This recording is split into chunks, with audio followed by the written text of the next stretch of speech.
Berlatar belakang pada tahun di mana manusia belum bisa memesan makanan dengan GoFood. Sebuah pedalaman hutan batu langit mengawali film ini.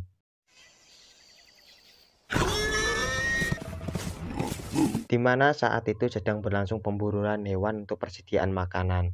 Ini adalah Jaguar, sang anak dari kepala suku sekaligus tokoh utama dalam film ini, di mana dia sedang ikut berburu bersama sang ayah dan kawanannya. Di sisi lain, ternyata si Jaguar memiliki keistimewaan yang tidak dimiliki warga suku lainnya, di mana jiwanya yang konon telah menyatu dengan alam rimba batu langit. Dan berkat kemahirannya, seekor sapi raksasa telah dibuat tak berdaya oleh perangkapnya. Sorakan senang pecah tak kalah tibanya saat sesi pembagian daging hasil tangkapan.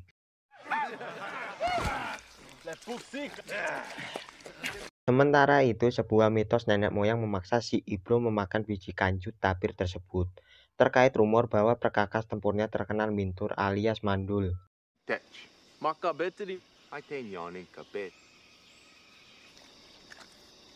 Dan ternyata dia telah terkena prank. Tak terima jadi bahan ejekan, dia langsung menyerang si Jagur, sebelum akhirnya sang ayah melarainya.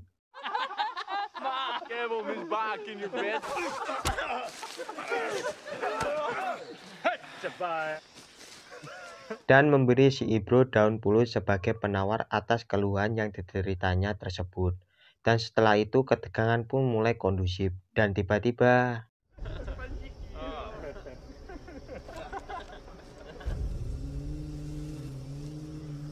insting si Jaguar mendeteksi adanya sesuatu di balik gerakan dedaunan yang terhembus angin. Ternyata sekelompok warga suku dari wilayah lain datang untuk numpang lewat sambil membater hewan tangkapannya. Mereka ternyata bermigrasi mencari tempat lainnya yang lebih aman untuk menghindari serangan dari pasukan suku Maya.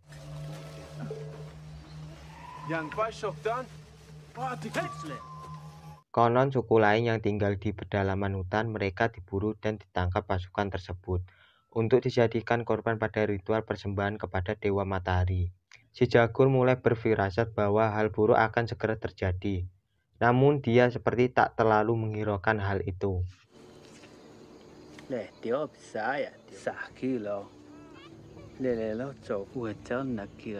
Singkat cerita, mereka pun pulang membawa sukacita atas keberhasilan pemburuan mereka siang itu. Begitupun yang dirasakan si Jagur ketika 10 pejuangnya disambut hangat sebagai buah tangan bagi anak sulungnya serta sang istri yang sedang hamil tua.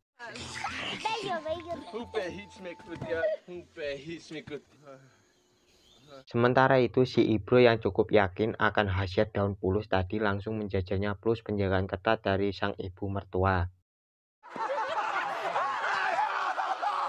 Namun apa yang terjadi, si Ibro mengerang kesakitan karena padutnya justru terasa panas seperti terbakar. Sikap polosnya itu sontak mengundang gelak tawa seluruh warga suku. Karena faktanya resep yang diberikan sang ayah tadi memang resep bohongan. Alhasil si Ibro kena prank untuk kedua kalinya. Tiba pada suatu malam mereka berkumpul bersama ketua suku Batu Langit untuk sebuah ritual meminta bimbingan roh suci terkait firasat buruk sejak siang tadi.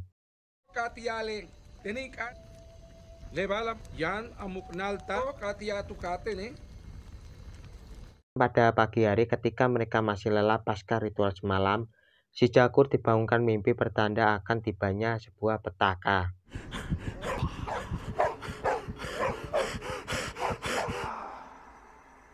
Selang beberapa saat setelah itu terjadi penyerangan dari suku asing yang mengakibatkan pondok mereka porak-poranda.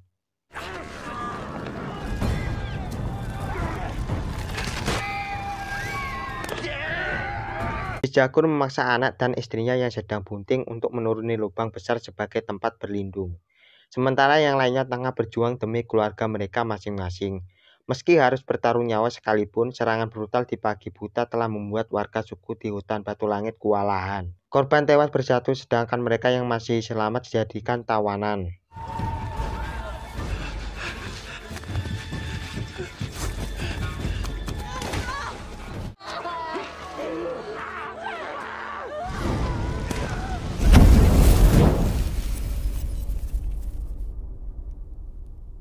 Tata dengan situasi tersebut, si Jagur langsung menerjang si Bolet yang merupakan tangan kanan si Bargola, di mana dia adalah kapten pada insiden penyerangan tersebut.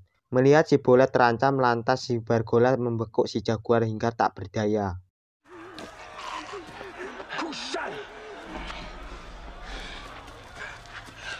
Di sisi lain terbuka celah untuk si Bolet membalaskan dendamnya. Maka dibantailah ayah dari si Jaguar itu di hadapan mata kepalanya sendiri.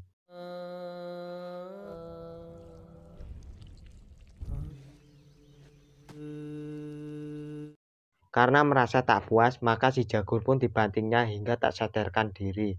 Selang beberapa saat, dia sudah terikat pada suatu kerangkeng bersama saudara-saudaranya lainnya. Sementara itu, wajah murka jelas terlihat di wajah si Ibro ketika menonton istrinya yang sedang dipahala kehormatannya.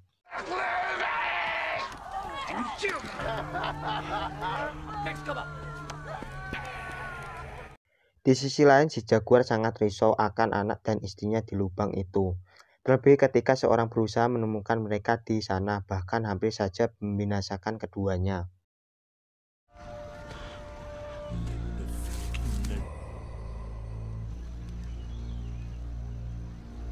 Singkat cerita, semua tawanan digiring paksa pasukan tersebut, dan hanya menyisakan beberapa anak kecil menyertai jasad mayat yang bergeletakan di sana. Pedih luka bekas penyiksaan tak membuat si Bolet merasa iba pada mereka, melainkan dia justru semakin ganas dan ingin melihat mereka semakin terluka.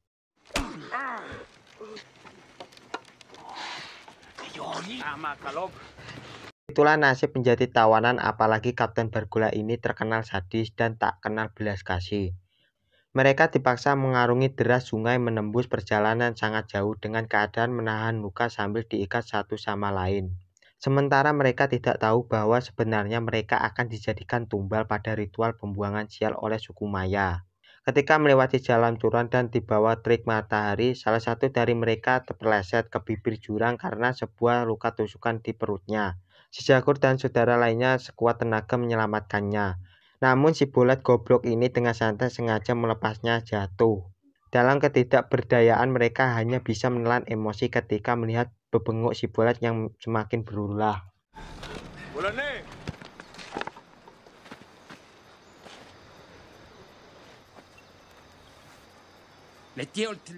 Perjalanan terus berlaju menembus dinginnya malam. Dalam hatinya si Jagur bersumpah akan membalas semua bajingan-bajingan itu.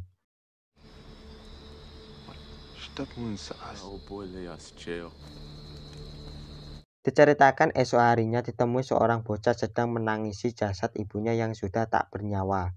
Diduga wabah cacar telah memusnahkan warga lainnya juga. Semakin mendekati mereka, semakin disingkirkan pula bocah itu. Tetapi ketika menatapi si Jagur, si bocah seperti mengetahui tanda-tanda keistimewaan dalam dirinya. Bahkan meramalkan akan kedatangan sosok lelaki pembawa jaguar, di mana dipercaya sebagai siliran dewa yang menantinya akan menghancurkan peradaban suku Maya. Lelaki itu adalah Jaguar Paul alias si Jagur.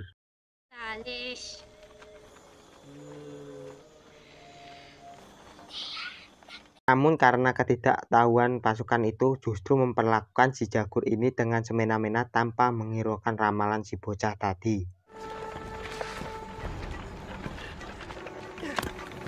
Di tempat lainnya ditemui sekumpulan orang dari suku pedalaman yang sedang ditawan dan dipekerjakan secara paksa. Mereka hidup menderita di sana, tak ada jaminan keselamatan, kesehatan, BPJS, bahkan harus kelaparan dari lahan garapan jagung yang bukan untuk mereka makan.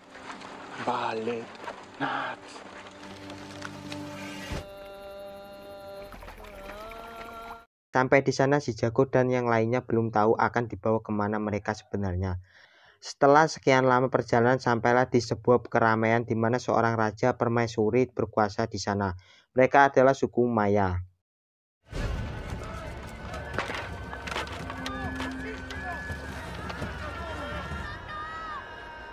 Sebagai tawanan yang baru datang, mereka ditandai dengan cat biru untuk kemudian dikorbankan pada hari persembahan.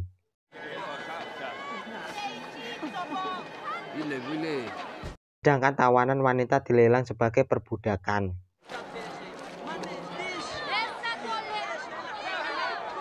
Melalui tahapan penyortiran, ternyata mertua si Ibro sudah habis masa kadaluarsanya dan tak layak pakai lagi. Semenjak itulah mereka pun akhirnya berpisah.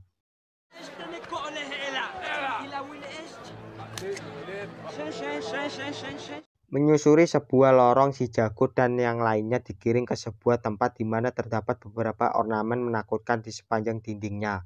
Dari situ mereka mulai paham bahwa di depan sana dewa kematian telah menunggunya.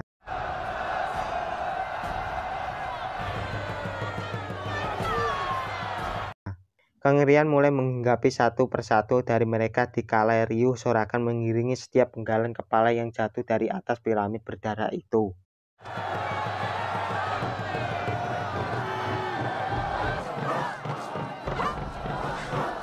Saat itu di puncak piramida itu sedang dilangsungkan sebuah ritual persembahan pada Dewa Matahari atau Kulkulan. Karena wabah kesialan yang melanda suku Maya akhir-akhir ini, seperti itulah adat yang telah lama melekat di sana.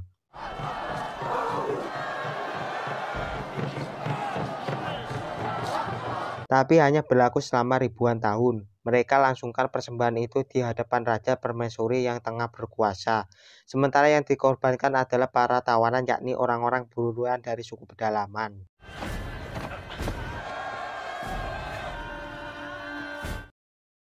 Setelah melewati arak-arakan, mereka kemudian digiring menaiki puncak tertinggi piramida menuju podium Sang Algojo.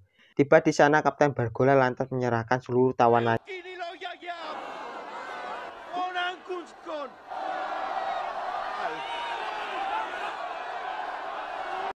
Kemudian dengan disaksikan Raja dan Permaisuri, Sang Algojo memulai tugasnya.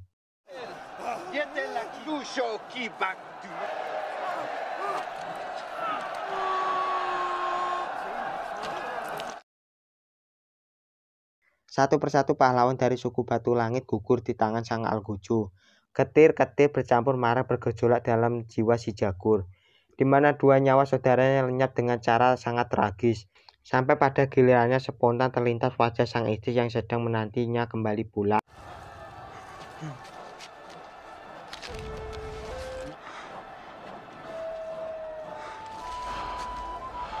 Ketika detik-detik eksekusi, tiba-tiba terjadi gerhana matahari total.